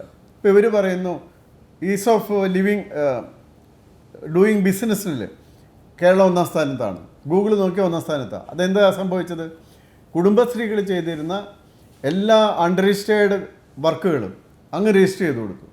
അതുപോലെ അൺരജിസ്റ്റേർഡ് ആയിട്ടുള്ള കംപ്ലീറ്റ് പെട്ടിക്കട അടക്കമുള്ള കാര്യങ്ങൾ വീണ്ടും രജിസ്റ്റർ ചെയ്യിപ്പിച്ചു. അങ്ങനെ കള്ളക്കണക്കുണ്ടാക്കി. അതായത് നമുക്കൊരു ചൊല്ലുണ്ട്, സ്റ്റാറ്റിസ്റ്റിക്സിലാണ് അത് പറയുന്നത്, figures cannot lie but liars can figure. എന്ന് വെച്ചാൽ കണക്കുകൾ കള്ളം പറയില്ല, പക്ഷെ കള്ളന്മാർക്ക് കണക്ക് പറയാൻ പറ്റും. അതുപോലെയാണ് അത് ചെയ്തത്. അപ്പോൾ ഇവിടെ പുതിയതായിട്ട് എന്തെങ്കിലും ഉൽപ്പാദിപ്പിച്ചിട്ടോ ഒന്നുമല്ല കേരളം ഇതുപോലെ ഏറ്റവും ഈസ് ഓഫ് ഡൂയിങ് ബിസിനസ്സിലായത്. അതൊരു കള്ളക്കണക്കുണ്ടാക്കി അതിൻ്റെ ശ്രേണിയിൽ കയറുകയാണ് ചെയ്തത്. ഇവിടെ നമ്മൾ കണ്ണ് തുറന്നു നോക്കിയാൽ അറിയാം എന്ത് ബിസിനസ്സാണ് പുതിയതായിട്ടുണ്ടാക്കിയിരിക്കുന്നത്. ഒന്നുമില്ല, പിരിവ് ബിസിനസ് മാത്രമാണ് ഇവിടെ നടക്കുന്നത്. കേരളം പോലുള്ള സ്റ്റേറ്റുകൾ അതിന് എഗെയിൻസ്റ്റ് ആയി പറയുന്നൊരു പ്രധാന വാദമെന്ന് പറയുന്നത് ന്യൂനപക്ഷങ്ങൾക്ക് നേരെ നടക്കുന്ന ആക്രമണങ്ങൾ, പ്രത്യേകിച്ച് ഈ മറ്റ് നോർത്ത് ഇന്ത്യയിലൊക്കെ നോക്കുമ്പോൾ ഈ പള്ളികൾക്ക് നേരെയും ഒക്കെ ഉണ്ടാകുന്ന ആക്രമണം, അത് ചൂണ്ടിക്കാട്ടിയാണ് എപ്പോഴും ഈ ഒരു ഭീകരാന്തരീക്ഷം സൃഷ്ടിച്ചുകൊണ്ടേയിരിക്കും. ഞാൻ ഒന്നാമത്തെ കാര്യം ചോദിക്കട്ടെ. ഇന്ത്യ സ്വതന്ത്രമാകുന്ന സമയത്ത് ഇന്ത്യയിൽ ഏകദേശം 3 കോടിയോളം മുസ്ലിം വിഭാഗക്കാരാണ് ഉണ്ടായിരുന്നത്. ഇന്ത്യയിൽ അന്നുണ്ടായിരുന്നത് ഏകദേശം 2.5% ക്രിസ്ത്യൻസ് ആണുണ്ടായിരുന്നത്. ഇന്ത്യയിലെ മുസ്ലിംസ് ഇന്ന് വർദ്ധിച്ച് ഏകദേശം 23 കോടി മുസ്ലിംസ് ആയിട്ടുണ്ട്. 8 ഇരട്ടിയോളം വർധനയുണ്ടായിട്ടുണ്ട്. അവർക്ക് ജീവിക്കാൻ പറ്റാത്തൊരു അന്തരീക്ഷത്തിൽ അവർ ഇത്രയധികം വർദ്ധിക്കുന്നത് എങ്ങനെയാണ്? അതേസമയം ഹിന്ദു ജനസംഖ്യ അന്നുണ്ടായതിൻ്റെ 3 ഇരട്ടിയേ വർദ്ധിച്ചുള്ളൂ. എന്ന് വെച്ചാൽ ഹിന്ദു ജനസംഖ്യ 86% നിന്ന് 79% 2011 സെൻസസിൽ കുറയുകയാണ് ചെയ്തത്. ക്രിസ്ത്യൻ ജനസംഖ്യയുടെ കാര്യത്തിൽ അവർ ചെയ്യുന്നതെന്ന് വെച്ചാൽ ക്രിപ്റ്റോ ക്രിസ്ത്യൻ എന്ന് പറയും. അതായത് ഒരാൾ ക്രിസ്ത്യാനിയായി ജീവിക്കുന്നു. ഈയിടെ സുപ്രീം കോടതിയുടെ ഒരു ജഡ്ജ്മെൻറ്റ് തന്നെ വന്നിരുന്നു. ക്രിസ്ത്യാനിയായി ജീവിക്കുന്നു, പക്ഷേ അയാളുടെ റെക്കോർഡിലെല്ലാം ഹിന്ദുവാണ്. മനസ്സിലായോ?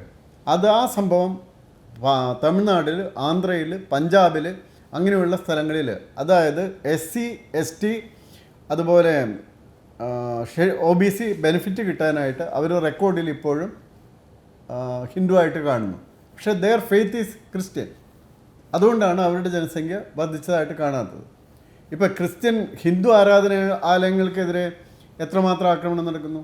ഇന്നും ഇന്ത്യയിൽ ഏത് ആലയങ്ങൾക്കാണ് പോലീസും അല്ലെങ്കിൽ അർദ്ധസൈനിക വിഭാഗത്തിൻ്റെ സെക്യൂരിറ്റി കൊടുക്കേണ്ടി വരുന്നത്? ഏതെങ്കിലും മുസ്ലിം പള്ളിക്ക്, ഏതെങ്കിലും ക്രിസ്ത്യൻ പള്ളിക്ക് ഒരു പോലീസുകാരൻ്റെ പ്രൊട്ടക്ഷൻ കൊടുക്കേണ്ട ആവശ്യം വരുന്നുണ്ടോ? ആ സമയത്ത് രാം ജന്മഭൂമിക്ക്, ശബരിമലയ്ക്ക്, ഗുരുവായൂരിന് ഇതിനൊക്കെ പ്രൊട്ടക്ഷൻ കൊടുക്കേണ്ടി വരുന്ന എന്തുകൊണ്ടാണ്? ഇത് പറഞ്ഞല്ലോ നേരത്തെ. അപ്പോൾ ആരാണ് ഭീതിതരായിട്ട് കഴിയേണ്ടി വരുന്നത്? എന്തുകൊണ്ടാണ് ഒരു മുസ്ലിം സ്ഥാപനത്തിന് പോലും ഇന്ത്യയിൽ പ്രൊട്ടക്ഷൻ ആവശ്യമില്ലാതെ വരുന്നത്? ഒരു ക്രിസ്ത്യൻ സ്ഥാപനത്തിന് പോലും ഇന്ത്യയിൽ പോലീസ് പ്രൊട്ടക്ഷൻ ആവശ്യമില്ലാതെ വരുന്നത്? അതേസമയം ഹിന്ദുവിൻ്റെ പ്രധാന സ്ഥലങ്ങളായിട്ടുള്ള എല്ലാ സ്ഥലങ്ങൾക്കും പ്രൊട്ടക്ഷൻ വേണ്ടി വരുന്നത് എന്തുകൊണ്ടാണ്? ആ ഒരൊറ്റ ചോദ്യത്തിന് ഉത്തരം തന്നാൽ ഈ പറയുന്ന ന്യൂനപക്ഷങ്ങൾക്കെതിരെയുള്ള ആക്രമണം അത് ഒരു ഹൈപ്പ് ഉണ്ടാക്കുന്നതാണ്. ഇപ്പോൾ ഒരാൾ ട്രെയിനിൽ പോകുന്ന സമയത്ത് സീറ്റിനെ പറ്റി തർക്കമുണ്ടായി. അയാൾ പരസ്പരം അവർ കുത്തി മരിച്ചു. ഉടനെ അത് പശുവിനെ ഇറച്ചി കൊണ്ടുപോകുന്നതിനെ പറ്റിയുണ്ടായ തർക്കമാണെന്നും പറഞ്ഞ് അത് കൊണ്ടുവന്നു. ഇപ്പോൾ നൂബർ ശർമ്മ അവർ സത്യസന്ധമായിട്ടൊരു ഉത്തരം പറഞ്ഞു. അവരുടെ ബുക്കിലുള്ള ഒരു ഉത്തരം പറഞ്ഞു. അതിനെ തുടർന്ന് 2 പേരുടെ കഴുത്തറുത്ത് കളഞ്ഞു. അതൊക്കെ ആർക്കെതിരെ ഉണ്ടായ സംഭവങ്ങളാണ്. ഞാൻ നേരത്തെ പറഞ്ഞതിൽ പാകിസ്ഥാനിലും ബംഗ്ലാദേശിലും എന്ത് സംഭവിച്ചു എന്ന് കൂടി നോക്കണം. ഇന്ത്യ സ്വതന്ത്രമാകുന്ന സമയത്ത് ഈ 3 കോടിയിൽ നിന്ന് ഈ 23 കോടിയായി വർദ്ധിച്ച ഇന്ത്യൻ മുസ്ലിം സമൂഹം ഉള്ളപ്പോൾ അവിടെ 28% ഉണ്ടായിരുന്ന പാകിസ്ഥാനി ഹിന്ദു ഇന്ന് 1% താഴെയാണ്. അവർ പീഡിപ്പിക്കപ്പെടുന്ന, വിവാഹം കഴിക്കുന്ന സ്ഥലത്തു നിന്ന് പോലും ആ പെൺകുട്ടികളെ പിടിച്ചുകൊണ്ട് പോകുന്നു. ഇന്നലെ അവിടുത്തെ കോടതി വിധിയാണ്, ക്രിസ്ത്യൻ പെൺകുട്ടിയെ തട്ടിക്കൊണ്ടുവന്ന് താമസിപ്പിക്കാൻ, ലൈംഗിക അടിമയായിട്ട് താമസിപ്പിക്കാൻ മുസ്ലിമിന് അധികാരമുണ്ടെന്നൊരു കോടതി വിധിയാണ് ഇന്നലെ വന്നിരിക്കുന്നത് പാകിസ്ഥാനിൽ. അതുപോലെ ബംഗ്ലാദേശിൽ എത്ര ആക്രമണങ്ങളാണ് നടന്നത്? ആർക്കെന്താ ഒന്നും വിഷമം വരാത്തത്? ആർക്കൊരു വിഷമമില്ല. ഹിന്ദുക്കൾ പീഡിപ്പിക്കപ്പെടുമ്പോൾ ആർക്കൊരു വിഷമമില്ല. ലോകത്ത് നടക്കുന്ന ആക്രമണങ്ങളിൽ അല്ലെങ്കിൽ മരിക്കുന്ന ആൾക്കാരിൽ ഭൂരിപക്ഷവും പരസ്പരം പോരാടി മരിക്കുന്നവരൊക്കെയാണ്. ഇപ്പോൾ ഇവിടെ സുഡാനിൽ, ലിബിയയിൽ, അതുപോലുള്ള രാജ്യങ്ങളിൽ മുഴുവൻ എടുത്തു നോക്കുക. ഇവിടെയൊക്കെ സംഘപരിവാറോ അല്ലെങ്കിൽ ആരെങ്കിലും പോയിട്ടാണോ ഇതൊക്കെ ചെയ്യുന്നത്? അല്ല. അവിടെയൊക്കെ ഉണ്ടാകുന്ന പാകിസ്ഥാനും അഫ്ഗാനിസ്ഥാനും യുദ്ധം ചെയ്യുന്നത് സംഘപരിവാറാണ്. ഇപ്പോൾ പാകിസ്ഥാൻ ഒരാവശ്യമില്ലാതെ ഒരു ദിവസം കൊണ്ട് അവിടെ ബോംബിട്ട് കുറേ പേരെ കൊന്നു. ഒരാവശ്യമില്ലായിരുന്നു. അപ്പോൾ എന്താണ് അതിൻ്റെ ഉദ്ദേശം? അത് ഇന്ത്യക്കാരാണ് ചെയ്യുന്നത്. അപ്പോൾ അങ്ങനെ പാകിസ്ഥാനിൽ തന്നെ നടക്കുന്ന ചാവേർ ആക്രമണങ്ങൾ നോക്കും. ഷിയാകൾക്കെതിരെ, അഹമ്മദിയർക്കെതിരെ, ഇതൊക്കെ ഏതെങ്കിലും സംഘി അനുഭാവി പോയിട്ട് അവിടെ ചെയ്യുന്നതാണോ? അല്ല. അപ്പോൾ അതുകൊണ്ട് മനസ്സിലാക്കുക, ഇതെല്ലാം ഒരു എന്താണ് പറയുന്നത്, നെറേറ്റീവ് ക്രിയേറ്റ് ചെയ്യുകയാണ്. അതിനു വേണ്ടി വിദേശ പണം സ്വീകരിച്ച് അതിനനുസരിച്ച് പ്രവർത്തിക്കുന്ന കുറേയധികം മാധ്യമങ്ങളും ഓൺലൈൻ മാധ്യമങ്ങളും സോഷ്യൽ മാധ്യമങ്ങളും ഒക്കെ ഇന്ത്യയിലുണ്ട്. പക്ഷേ ഈ FCRA നിയമങ്ങൾ അവരെ കുറേയധികം ബാധിക്കാൻ പോവുകയാണ് ഇനി. അപ്പോൾ അതുകൊണ്ടാണ് ആ മുറവിളി വരുന്നതിൻ്റെ ഒരു പ്രധാന കാര്യം. അപ്പോൾ അതുകൊണ്ട് നമ്മൾ മനസ്സിലാക്കുക, ഇപ്പോൾ ഞാൻ കുറച്ച് ദിവസം മുമ്പ് കണ്ടതാണ്, സാനിയ മിർസ 18 യുദ്ധം ഇറാനും ഇസ്രായേലും അമേരിക്കയായിട്ടുള്ള യുദ്ധം ആരംഭിച്ച് ഇറാൻ വെസ്റ്റ് ഏഷ്യയിൽ മുഴുവൻ ബോംബിങ് നടത്താൻ തുടങ്ങിയിട്ട് 18 ദിവസം സാനിയ മിർസ ദുബായിലായിരുന്നു. അവർക്ക് അവിടെ വീടുണ്ട്. അവർ ഇന്ത്യയിൽ 18 ദിവസം കഴിഞ്ഞ് ഇന്ത്യയിൽ വന്നിട്ട് അവർ ഇന്ത്യയുടെ മണ്ണ് ചുംബിച്ചിട്ട് പറഞ്ഞു, ഇപ്പോഴാണ് എനിക്ക് സമാധാനമായത്. That is an example how a minority person feels in India. ബാക്കിയെല്ലാം തെറ്റായിട്ടുണ്ടാക്കുന്ന ഒരു നെറേറ്റീവാണ്, ആബ്സല്യൂട്ട്ലി തെറ്റായിട്ടുണ്ടാക്കുന്ന ഒരു നെറേറ്റീവ്. ഈ വിദേശ പണം വാങ്ങിച്ച് ഇതേപോലെ രാജ്യത്തെ താറടിക്കാൻ നടക്കുന്നവർ, രാജ്യത്തിന് എന്ത് നല്ലത് വന്നാലും അതിനെതിരെ വാചകം അടിക്കുന്നവർ, ഇങ്ങനെ തെറ്റിദ്ധാരണയുണ്ടാക്കി അധികാരം പിടിക്കാൻ പറ്റും എന്ന് പറഞ്ഞ് നടക്കുന്നവർ, അതിൽ വലിയ വ്യത്യാസം ഉണ്ടായിട്ടുണ്ട്. ഇപ്പോൾ മുസ്ലിം സമൂഹങ്ങൾ ബഹുഭൂരിപക്ഷമുള്ള എത്രയോ സ്ഥലങ്ങളിൽ BJP MLA ജയിച്ചു ഇത്തവണ. UP യിലൊക്കെ വളരെയധികം സ്ഥലത്ത് ജയിച്ചിട്ടുണ്ട്. അപ്പോൾ അവരെല്ലാം പലരും പറയുന്നത്, ഇപ്പോഴാണ് ഞങ്ങൾക്ക് വെള്ളം കിട്ടിയത്, ഇപ്പോഴാണ് ഞങ്ങൾക്ക് റോഡ് കിട്ടിയത്, ഇപ്പോഴാണ് ഞങ്ങൾക്ക് ആസ്പത്രി സൗകര്യം കിട്ടിയത്, ഇപ്പോഴാണ് ഞങ്ങളുടെ വിദ്യാഭ്യാസ സൗകര്യം കിട്ടിയത്, ഇപ്പോഴാണ് ഞങ്ങൾക്ക് ഭക്ഷണം കഴിക്കാൻ പറ്റുന്നത്, ഇപ്പോഴാണ് ഞങ്ങൾക്ക് ഫ്രീ ആയിട്ട്. പക്ഷേ ഒരു വിഭാഗം ആൾക്കാർ ഇതിനെല്ലാം എതിരായിട്ട് നടക്കുന്നവരുമുണ്ട്. അതായത് തീവ്രവാദത്തിൻ്റെ ഒരു കേന്ദ്രം എന്ന് പറയുന്നത് കേരളമാണെന്ന് പറയാം. അവരാണ് ഇപ്പോൾ രണ്ട് വിഭാഗങ്ങളുണ്ട്, LDFലും UDFലും ചേർന്ന് പ്രവർത്തിക്കുന്നത് അവരാണ് ഇവർ രണ്ടുപേരെയും, UDFനെയും LDFനെയും കൺട്രോൾ ചെയ്യുന്നവരും അവരാണ്. അല്ല, അങ്ങ് ഈ തീവ്രവാദത്തിൻ്റെ ഒരു കേന്ദ്രമാണ് കേരളം എന്ന് അങ്ങ് ഇപ്പോൾ പറയുകയുണ്ടായി. അത് എന്ത് അടിസ്ഥാനത്തിലാണ്? പ്രത്യേകിച്ച് അങ്ങ് ഉത്തരവാദിത്തപ്പെട്ട ഒരു പദവിയിൽ നിന്ന് വിരമിച്ച വ്യക്തിയാണ്. നമ്മൾ ലോകത്തിൽ എവിടെയെങ്കിലും എന്തെങ്കിലും ആക്രമണം നടന്നാൽ അതിൻ്റെ ഒരാളെങ്കിലും കേരളത്തിൽ നിന്നുള്ളവരായിരിക്കും. ഉദാഹരണത്തിന് എടുത്തു നോക്കുക, സിലോണിൽ ക്രിസ്ത്യാനികളുടെ പള്ളികളിൽ ബോംബിംഗ് നടന്നു, മലപ്പുറത്തുകാരനെ പിടിയിലായത്. പാരീസിൽ ബോംബിംഗ് നടന്നു, ആ ബോംബിംഗ് നടന്നിട്ട് അതിൻ്റെ ആൾക്കാരെ കണ്ടുപിടിക്കുന്നത് കേരളത്തിൽ നിന്നാണ്. ഇതുപോലെ ഇന്ത്യയിൽ മറ്റ് സംസ്ഥാനങ്ങളിൽ എന്തെങ്കിലും സംഭവം ഉണ്ടാണെങ്കിൽ അതിൻ്റെ ഒരാളെങ്കിലും കേരളത്തിൽ നിന്നാണ്. അപ്പോൾ ലോകത്തിൽ എവിടെ എന്ത് നടന്നാലും അതിൻ്റെ ഒരു തീവ്രവാദ ബൗദ്ധിക കേന്ദ്രം നടക്കുന്നത് കേരളത്തിൽ നിന്നാണെന്ന് നമുക്ക് വളരെ കൃത്യമായിട്ട് മനസ്സിലാക്കാം. അല്ലെങ്കിൽ ഇവരെങ്ങനെയാണ് എല്ലാവരും കേരളീയരെ തേടി വരുന്നത്? അപ്പോൾ അതുകൊണ്ട് അങ്ങനെ വളരെയധികം സംഭവങ്ങളുണ്ട്. അല്ല, അങ്ങനെ ഈ കേരളത്തിൽ ഇത്തരത്തിലുള്ള ഒരു വയലൻസിലേക്കോ അല്ലെങ്കിൽ ടെററിസത്തിലേക്കൊക്കെ പോകുന്നു, അതിനൊരു ചില സൂചനകളുണ്ട് എങ്കിൽ ഒരു ഭരണകൂടത്തിന് അവിടെ എന്താണ് നമുക്ക് ചെയ്യാൻ കഴിയുന്നത്? നമ്മളിപ്പോൾ ഭരണകൂടം ചെയ്തിരിക്കുന്നതാണ് PFI പോലുള്ള സംഘടനകൾ, അതുപോലെ അതിനു മുമ്പ് നമ്മുടെ സിമി പോലുള്ള സംഘടനകൾ ഇതൊക്കെ നിരോധിച്ചിട്ടുണ്ട്, അവർക്കെതിരെ നടപടികൾ എടുത്തിട്ടുണ്ട്, അവരുടെ പ്രചരണങ്ങളെ ഫലപ്രദമായിട്ട് പ്രതിരോധിക്കാനായിട്ട് കാര്യങ്ങൾ പറഞ്ഞു കൊടുക്കുന്നുണ്ട്. ഇപ്പം വീടുകളുണ്ടാക്കിയാൽ കണക്കെടുത്ത് നോക്കണം. ഇന്ത്യയിൽ വീടുകളുണ്ടാക്കിയാൽ ഏകദേശം 33% വീടുകളും മുസ്ലിം വിഭാഗത്തിനാണ് കിട്ടിയത്. ആർക്കാണ് വിഷമം വേണ്ടത്? 14.5% മുസ്ലിം വിഭാഗത്തിന് 33% വീടുകളാണ് കിട്ടിയത് ഇന്ത്യ ഗവൺമെൻറ് ഉണ്ടാക്കി കൊടുത്തതിൽ. അപ്പോൾ അതുകൊണ്ട് ഇത്തരം എന്താണെന്ന് വെച്ചാൽ ഇന്ത്യയിലെ കമ്മ്യൂണിക്കേഷൻ, അതായത് കേരളം പോലുള്ള സ്ഥലങ്ങളിൽ തീർച്ചയായിട്ടും ഞാൻ വിഷമത്തോടു കൂടി പറയുകയാണ്, BJPയുടെയൊക്കെ പ്രവർത്തകർ ഇത് പഠിച്ച് ഈ കമ്മ്യൂണിക്കേഷൻ പ്രോപ്പറായിട്ട് നടത്തുന്നില്ല എന്നുള്ളൊരു പ്രശ്നം കേരളത്തിലൊക്കെ ഉണ്ട്.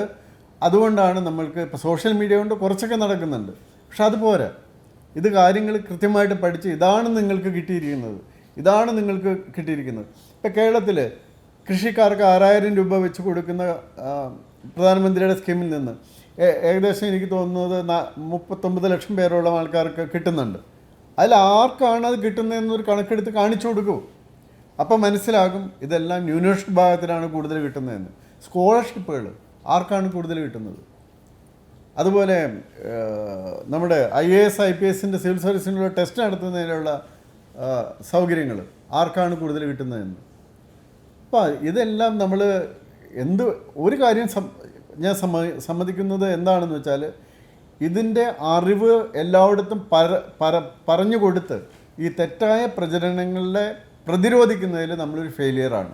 നമുക്ക് കുറച്ചൊക്കെ അറിയാം, പക്ഷേ ഇതുപോലെ പഠിച്ച് കൃത്യമായിട്ട് ചൂണ്ടിക്കാണിച്ചു കൊടുത്ത് അതിൻ്റെ എക്സാമ്പിൾ കാണിച്ചു കൊടുത്ത് ഇതാണ് സംഭവിച്ചത്, അത് ആ ഗുണം കിട്ടിയ ആളെ കൊണ്ടുവന്ന് കാണിച്ചു കൊടുക്കാനായിട്ടൊരു സംവിധാനം നമ്മൾക്ക് ഇല്ലാതെ വരും. എന്തായാലും അങ്ങ് പറഞ്ഞതുപോലെ ഈ അവസാന നിമിഷമെങ്കിലും ഈ പുസ്തകം ചർച്ചയാകട്ടെ എന്ന് നമുക്ക് പ്രതീക്ഷിക്കാം. ഇത്രയും സമയം വാക്കുമായി സഹകരിച്ചതിന് നന്ദി.